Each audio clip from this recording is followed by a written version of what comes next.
They score! They score! Welcome to God's Playbook with your host, Father Rico Passero. Lock at the 20, 10, 5, touchdown! Touchdown! Let's play ball.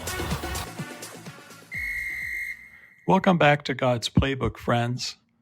We hear in the gospel of Jesus reminding us of the importance that the first shall be last and the last shall be first.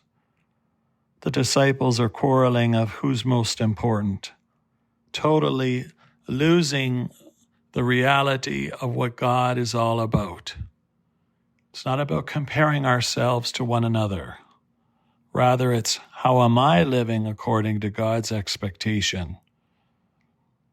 When it's about me and my ego, I'm not living according to the gospel message.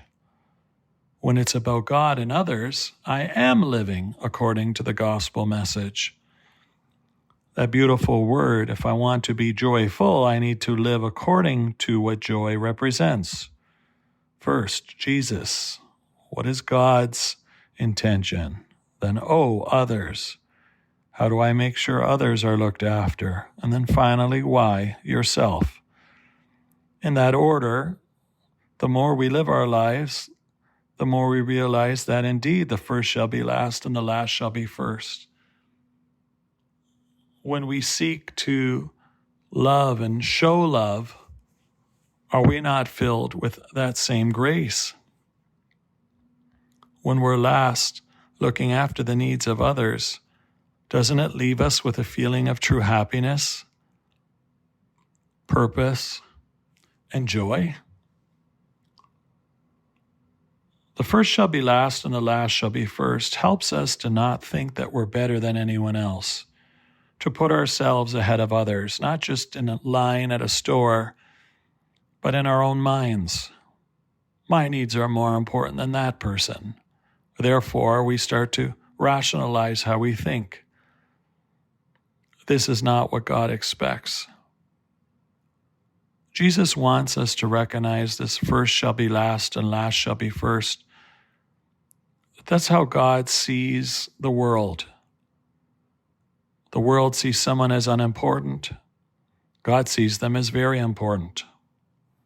The world may see someone because of their power and prestige as being VIP, very important.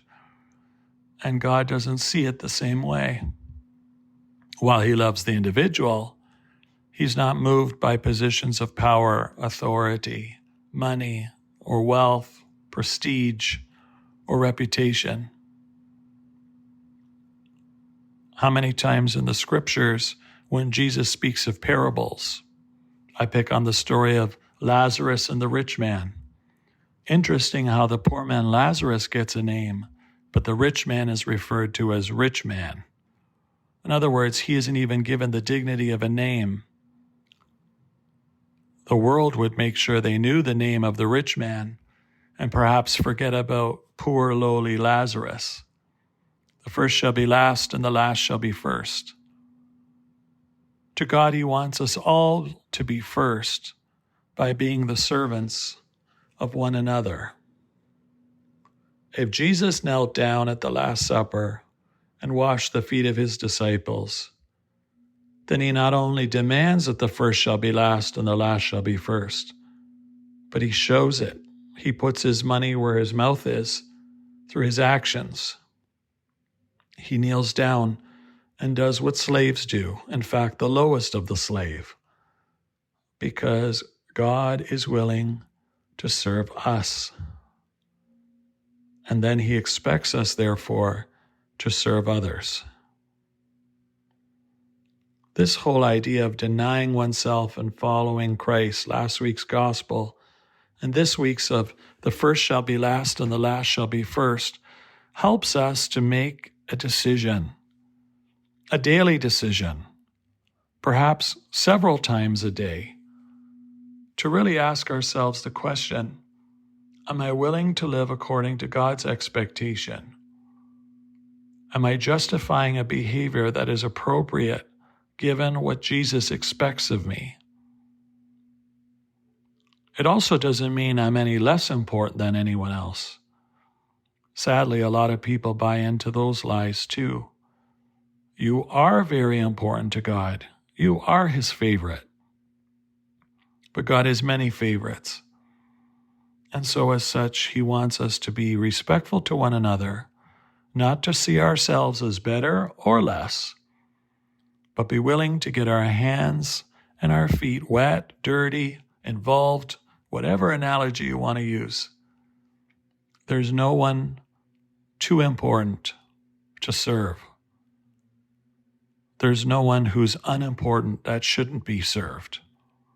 The first shall be last, and the last shall be first. Even the notion of the children, and Jesus saying that children are to be respected at a time in which children were seen as property and an endgame as opposed to a brother or sister and child of God, a precious gift given to us by God.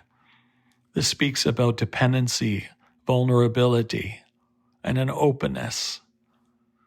Jesus wants us to experience these traits so that way it can be easy for us to realize God's invitation of showing love by serving. It is in giving that we receive.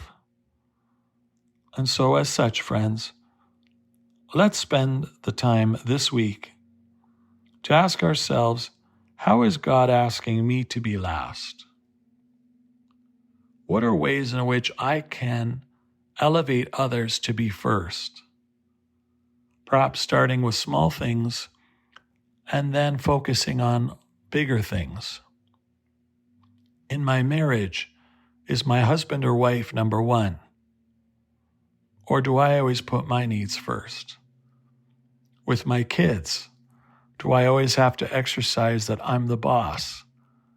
Or do sometimes I do things for them too?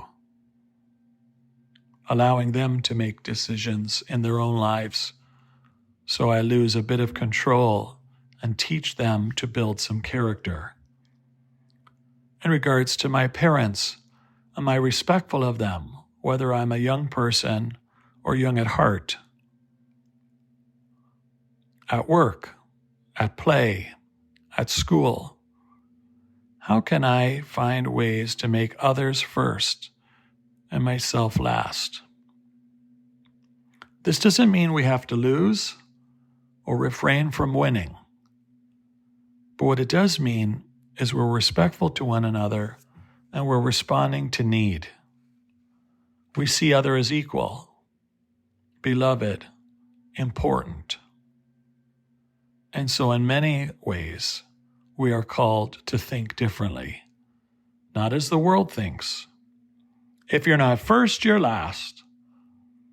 Second place is the first loser. These can be very negative and disappointing things to focus on. But when Jesus says the first shall be last and the last shall be first, he's speaking about reward. When we place ourselves last here on earth, our reward will be great in heaven. So it shifts the focus.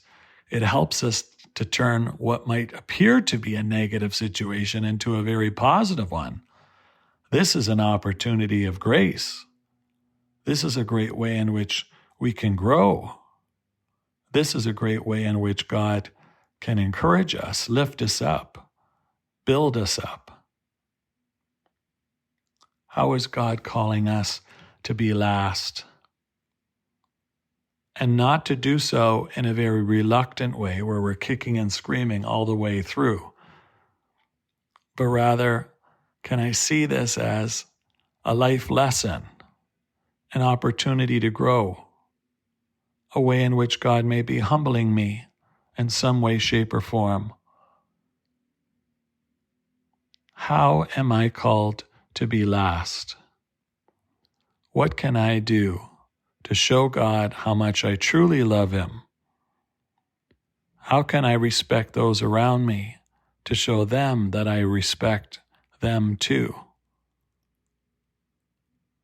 It's time, friends, to not just heed the teachings of Jesus, but to find ways to live by it. Lord, help me to stop putting myself first. Help me to be comfortable being last. Help me to realize the beauty of serving you and others.